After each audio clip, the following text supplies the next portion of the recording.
Apple के सह संस्थापक स्वर्गवासी स्टीव जॉब्स की पत्नी लॉरेन पावेल जॉब्स के 2025 प्रयागराज महाकुंभ में आने पर आध्यात्मिक गुरु स्वामी कैलाश नंद जी महाराज ने कहा, वह यहाँ अपने गुरु से मिलने आ रही हैं। हमने उनका नाम कमला रखा है और वह हमारे लिए बेटी की तरह है। यह उनका भारत आने का दूसरा अवसर है। कुंभ में सभी का स्वागत है। हानि में प्रवेश करेंगे। महाराज जी, आपके शिविर में विदेशी बहुत आ रहे हैं। एप्पल की ओनर की पत्नी भी आ रही है, क्या कार्यक्रम है? देखिए, मेरा मानना है कि वो अपना निजी कार्यक्रम से आ रही हैं, अपने गुरुजी के दर्शन करने आ रही हैं। हमारी बेटी जैसी है वो, हमारी बिल्कुल शिष्या तो है, शिष्या बेटी होती है तो हमारी पुत्री जैसी है वो। हमने उसका नाम कमला दिया है, वो कमला नाम है उसका। हमने उसको अपना गोत्र दिया है और वो मेरे प्रति बहुत स्नेह रखती हैं।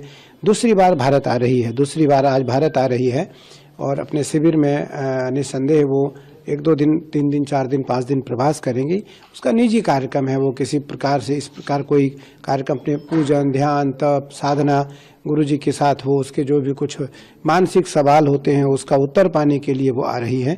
मुझे लगता है यह परंपरा अनादिकाल से, महर्षि व्यासानंद जी हमारे शिष्य हैं, ये अमेरिका से हैं, इनके लाखों फॉलोअर्स हैं, लाखों इनके अनुयायी हैं, लेकिन ये हमारे प्रिय हैं, हमारे अनुयायी हैं। इनको हम निरंजनी अखाड़ा, इनको महामंडलेश्वर बना रहा है। मुझे लगता है यह परंपरा अनादिकाल से है कि हमारी परंपरा पूरी दुनिया में जाए, पूरी दुनिया में वो जाकर के स्थापित हो, लेकिन परंपरा मौलिक हो, परंपरा सैद्धांतिक हो, परंपरा वैचारिक हो, परंपरा आध्यात्मिक हो। उसमें किसी भी प्रकार से कोई लोकप्रियता न हो, कोई लोक हित न हो, उसमें किसी प्रकार से स्वजन हित न हो, लोक हितकारी हो, लोक कल्याणकारी हो, वो स्वजन हितकारी न हो, वो अपना खुद के कोई किसी प्रकार का कोई स्वार्थ न हो। तो महाराज जी, आज वो आ रही हैं, आपकी पेशवाई में भी शामिल होंगी? देखते हैं, मेरा प्रयास है कि वो आए, क्योंकि बहुत दूर से आ रही हैं, थक कर के आ रही हैं, फिर भी उसका मन होगा कि हम थोड़ी देर रहें। अगर उसकी इच्छा होगी तो वो रहेगी। मुझे लगता है कि उसको अपनी इच्छा के ऊपर छोड़ना चाहिए, जो उसकी स्वेच्छा हो उसके अनुसार वो आए और नगर भ्रमण करें, वो महापुरुषों का दर्शन करें। और सभी महापुरुषों का मेरा प्रयास रहेगा कि हम अपने अखाड़े के जितने भी महापुरुष हैं उनसे मिलें, उसके साथ मिलें।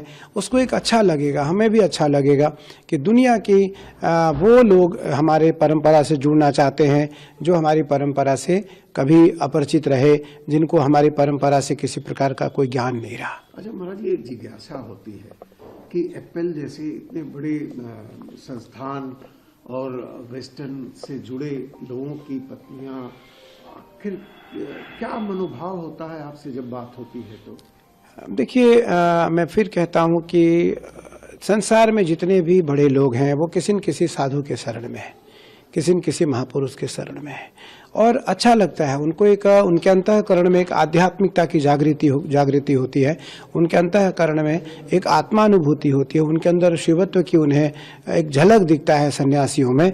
तो उस कारण महापुरुषों से अनादिकाल से ऐसे लोग स्नेह करते आ रहे हैं। और भी कुछ लोग आ रहे हैं जो सेलिब्रिटीज हैं, वेस्टर्न कंट्रीज के हैं, और कौन कौन? बहुत सारे लोग हैं, बहुत सारे लोग हैं। कुछ के निजी कार्यक्रम हैं, कुछ निजी कार्यक्रम से आ रहे हैं, कुछ सार्वजनिक अपना कार्यक्रम भेज करके आएंगे।